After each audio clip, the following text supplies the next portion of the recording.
And I'm wondering if you might start us out just by saying what regeneration or transformation, what these things mean to you in this context. Well, first thing that comes to mind is we are in a time of collective transformation. Mm-hmm. Transformation essentially means to transit from one form to another. And that's what's happening collectively. I mean, the world we used to think we had or knew is gone. It's not coming back. And people trying to go back there are going to be unsuccessful. But we're not yet in contact or in clear vision with the world that's coming. So I'm using the old mythological idea that the world doesn't come to an end, that each end is actually a regenerative beginning. And the word end itself doesn't mean final act. It means loose thread or remnant. And so when everything seems to unravel from the loose threads, life creates itself again. And so one dynamic is transformation.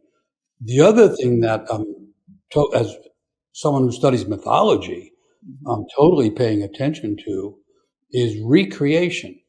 So every culture has creation myths, and all of them have more than one, as if you can't capture it in a single story or even a collection of stories, because it's so multiple and intricate and interconnected in its essence.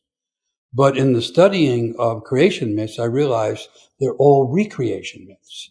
They're all really about recreating. And then if you go to traditional cultures and indigenous people in many parts of the world, they would use the creation myths as a recreation of time and as a way to renew their energies individually and collectively. And most traditional cultures would have rituals that were intended to recreate and elevate the energy of the culture. And so those are the first things I think of.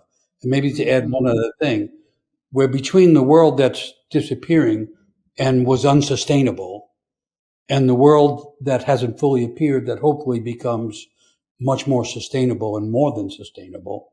And that space in between is often referred to as the liminal space, liminal being the old word for the bottom of a doorway. So we're in a threshold condition. We're on the threshold in which we leave the old world behind and we begin or get ready to step into the new world, but we're neither in one place nor the other. And that's a partial way to explain all of the chaos and confusion and all of the anxiety that everybody's feeling, because we are betwixt and between.